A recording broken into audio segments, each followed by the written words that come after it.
안녕하세요. 짧은 결혼 생활을 뒤로하고 헤어짐을 선택한 30대 여성입니다. 그리고 다 끝난 마당에 무슨 미련이 남아서 이렇게 글을 쓰냐는 사람도 있겠지만 마지막으로 후련하게 내뱉고 싶어서 그러니 이해해 주셨으면 좋겠네요.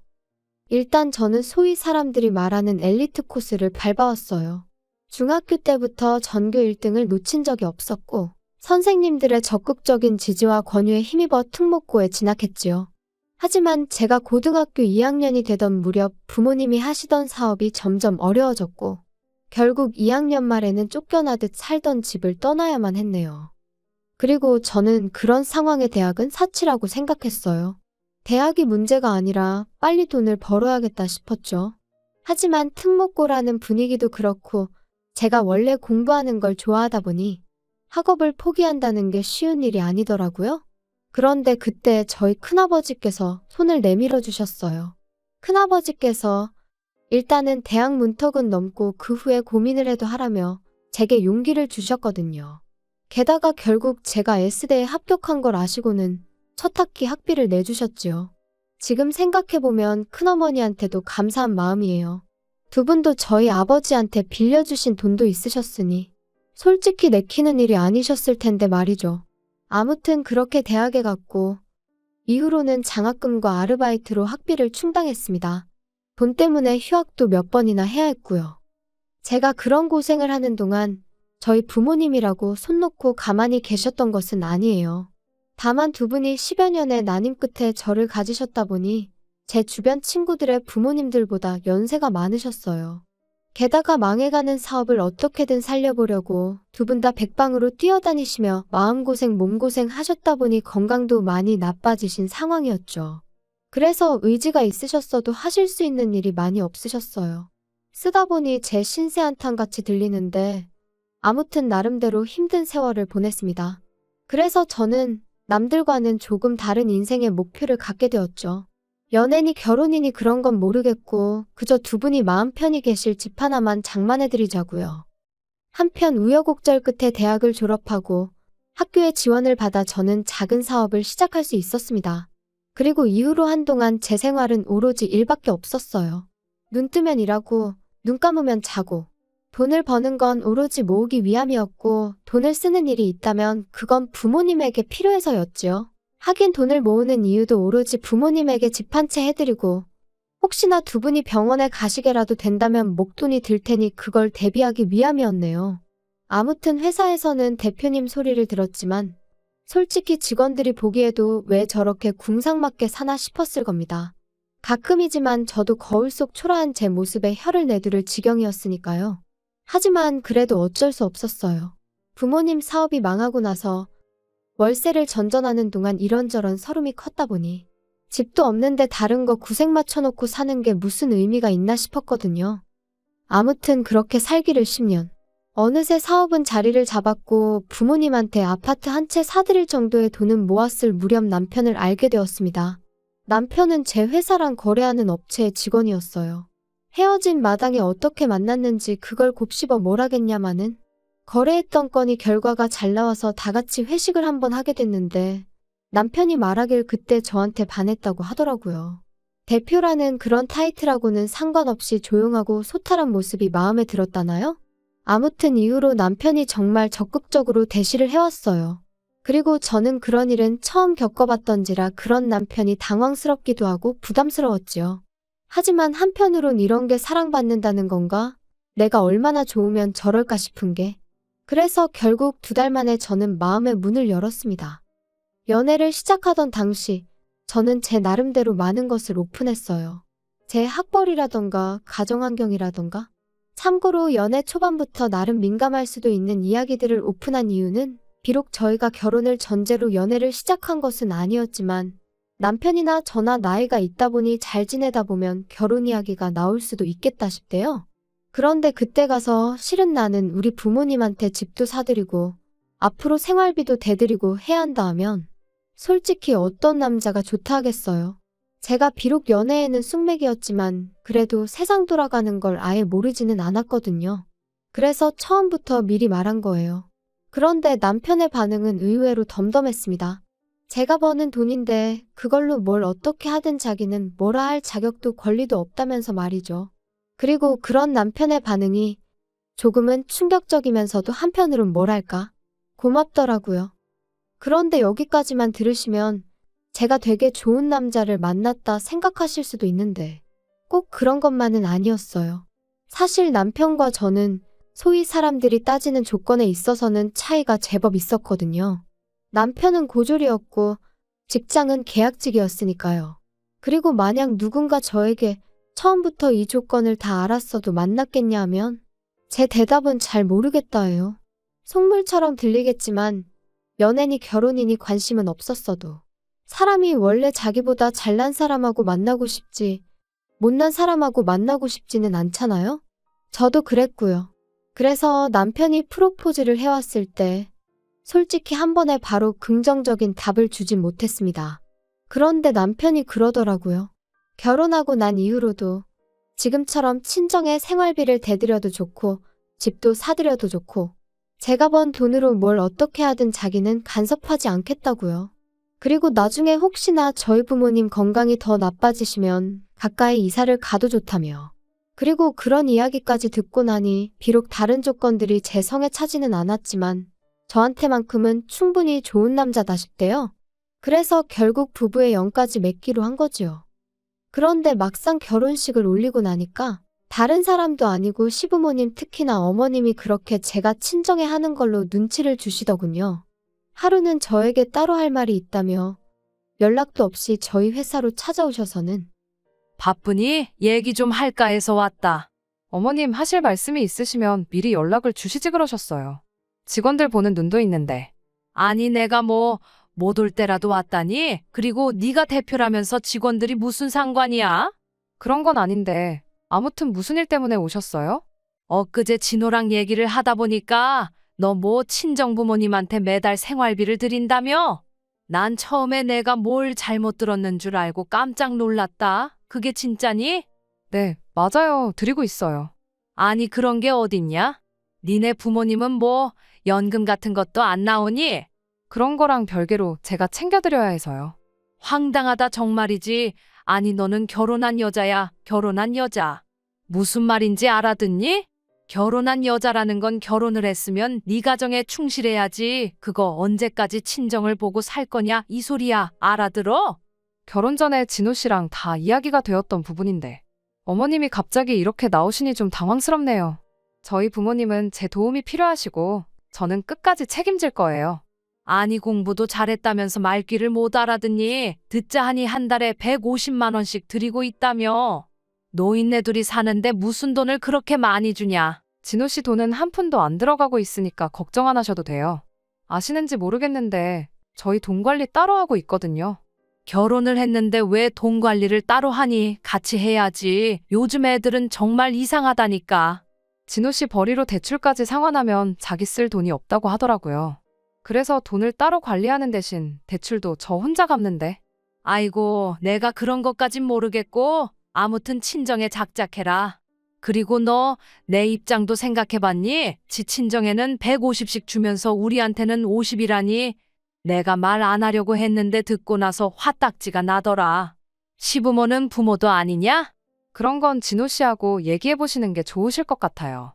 그리고 저도 말 안 하려고 했는데 그 50은 진호 씨 돈이 아니고 제가 드리는 건데. 아이고 그 돈으로 유세 부릴 생각이면 꿈 깨라. 그리고 이후로도 어머님은 계속해서 한마디로 친정에 작작 퍼주라며 저를 나무라셨는데 도무지 납득할 수가 없었습니다. 왜 이제 와서 저희 결혼 생활에 자꾸 관심을 가지시는 건지 부담스러울 뿐이었죠. 솔직히 결혼할 때 제 친정 상황이 그렇다 보니 시부모님한테도 도움을 받을 생각이 없었어요. 괜히 나중에 말 나올까 걱정이었거든요. 그리고 다행이라고 해야 할지 시부모님도 처음부터 도와주실 생각이 없으셨더라고요. 두 분이 말씀하시길 너희는 너희 알아서 살라고 당신들은 당신들이 알아서 살겠다고.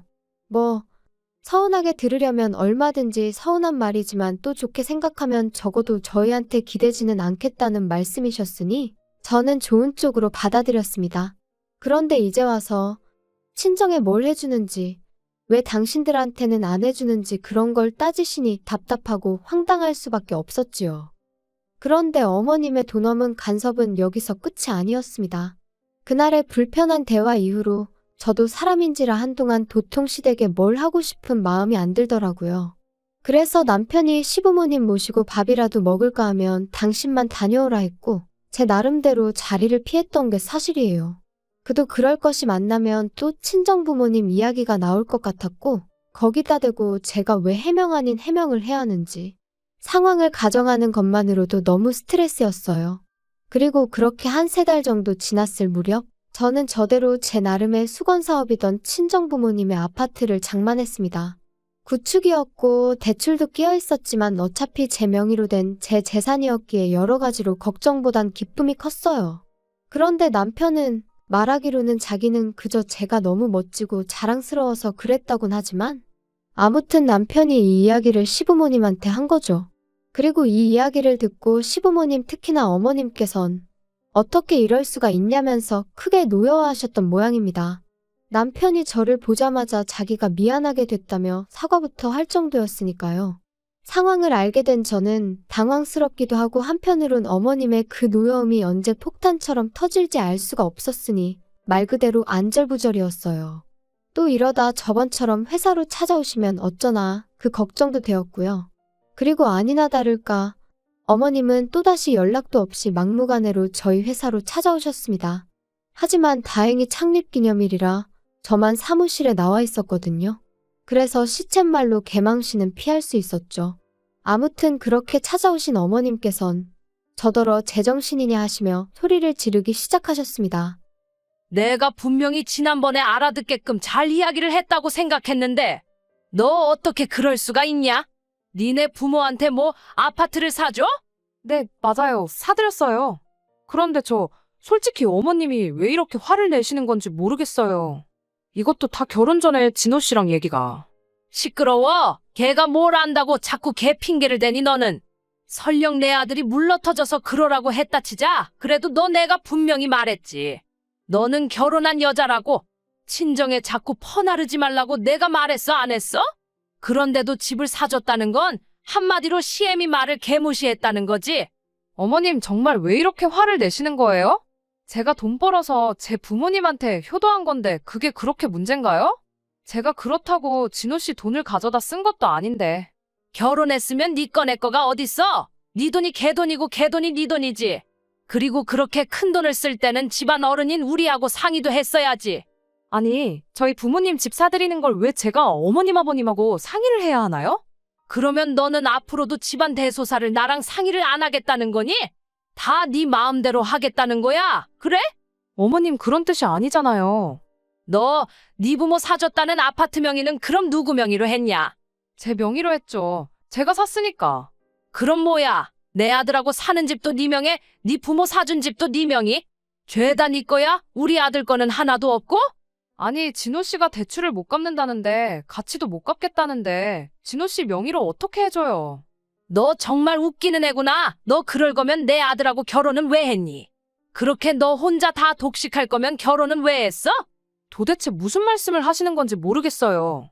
제 돈으로 제가 산 집을 제 명의로 했다는데, 어머님은 그게 지금 이해가 안 되시는 거예요? 나는 네가 너무 이기적이라고 생각해. 지하고 지 부모밖에 모르고 아주 못됐어. 막말로 지 부모 집 하나 사줄 능력이면 시부모한테는 자동차라도 한 대 뽑아주는 게 맞지. 그게 경우고 도리고 이치 아니겠냐. 근데 어떻게 아주 능구렁이 마냥 지 부모만 챙기고. 못됐다 정말이지. 어머님의 억지에 저는 정말 이골이 났고 마음은 있는 대로 상해서 집에 돌아왔어요. 그리고 그때까지만 하더라도 제 마음은 그저 남편에게 하소연 좀 하고 위로나 받아야겠단 거였죠. 그런데 집에 들어오니 남편도 표정이 영 좋지가 않더라고요.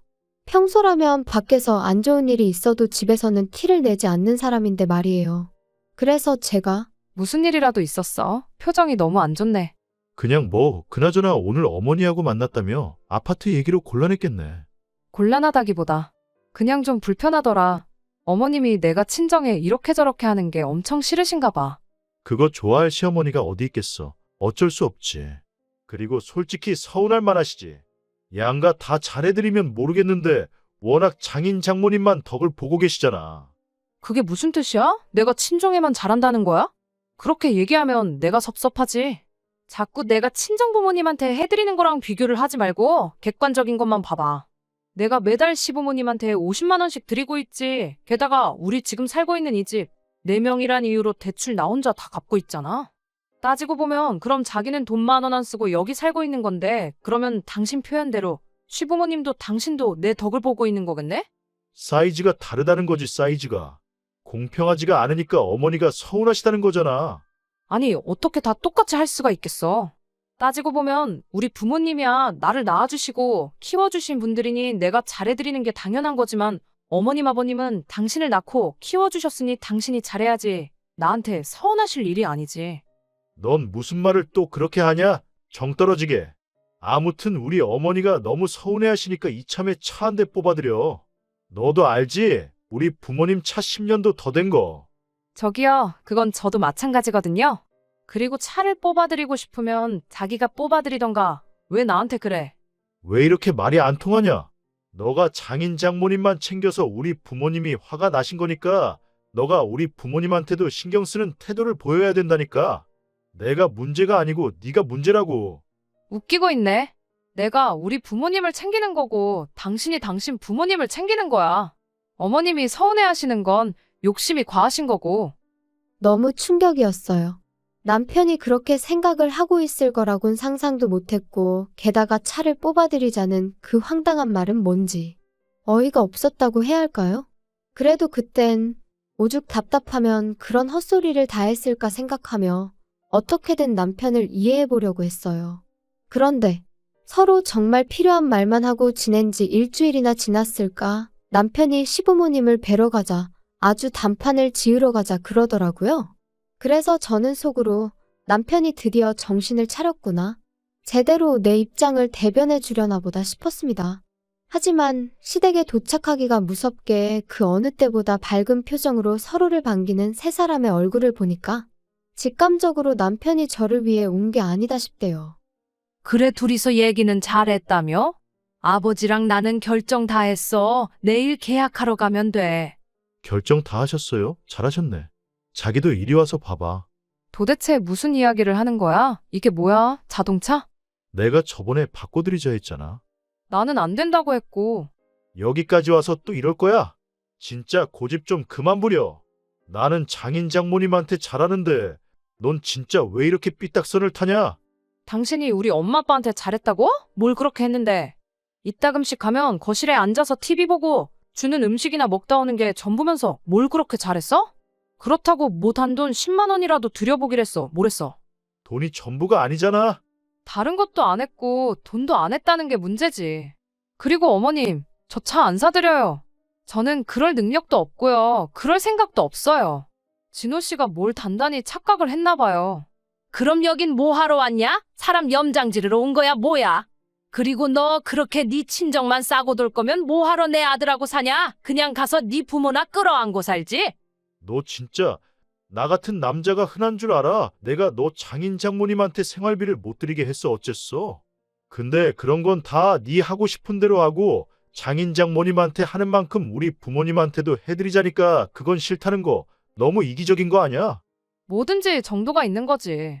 그리고 당신 말대로면 내가 내 친정을 내 돈으로 도와준다는데 그러려면 시댁에도 내 돈을 써야 된다는 거잖아. 내가 왜 그래야 되는데? 너 저번에 내가 말한 거 못 알아들어 처먹었냐? 너는 결혼한 여자라고? 네 재산이 우리 아들 재산이라고. 그러니까 우리 아들 허락이 필요하지. 내 허락도 필요하고. 제정신이세요? 그럴 거면 제가 차라리 어머님 아들하고 안 살면 되겠네요. 안 살면 허락이고 나발이고 필요 없잖아요? 안 산다는 게 무슨 소리야? 그럼 뭐 이혼이라도 한다고? 이혼은 무슨 이혼이에요. 애시당초 남남인데. 그건 또 무슨 소리야? 니들이 왜 남남이야? 당신이 말해봐. 왜 우리가 남남인지. 아니, 그게 지금 이 여자 앞으로 대출이 얼마나 많은지 아세요? 근데 혼인신고라도 했다가 얘가 대출을 못 갚는다고 하면 그거 다 나한테 넘어올까 봐. 야, 이 멍청아. 그러면 제 앞으로 된 아파트 팔아서 갚으면 되는 거지. 그게 무서워서 혼인신고를 여태껏 안 했다는 게 말이 되냐? 남은 대화는 두 분이서 알아서 하시고요. 상관없는 남인 저는 이만 가볼게요. 그리고 당신 짐은 내가 현관밖에 꺼내놓을 테니 알아서 챙겨가. 그리고 이후의 일은 아주 어이가 없었습니다. 제가 집에 들어오고 얼마 안 돼서 남편이 들어오려고 했는데 이미 제가 현관 비밀번호를 바꿔버려서 들어오질 못했거든요. 그러니까 문 앞에서 자기가 잘못했다면서 얼굴 보고 얘기 좀 하자 어쩌자. 하지만 그러던지 말던지 저도 안 열어주고 버텼죠. 막말로 시끄럽게 굴어서 앞집에서 신고라도 하면 그럼 경찰이 와줄 테니 오히려 땡큐겠다는 생각이 들기도 했으니까요. 그런데 그럴 깜냥도 없던 남자였어요. 몇 번 두드리고 사정하다 안 되니까 너무한다면서 문자 하나 남겨놓고 자리를 떠났거든요. 그리고 그런 모습을 보니 그나마 좀 남아있던 오만정이 싹 사라지는 기분이 돼요. 아무튼 그래도 한두 달 가까이 남편은 전화와 문자로 저에게 용서를 구하긴 했지만 결론은 헤어졌습니다. 애시당초 저랑 제 부모님을 있는 그대로 인정하고 받아준다는 점에서 남편과의 결혼을 결심했던 건데 그 전제가 틀어진 이상 남편과 살 이유가 없었으니까요. 그리고 지금은 뭐 하나 아쉬운 거 없이 잘 지내고 있어요.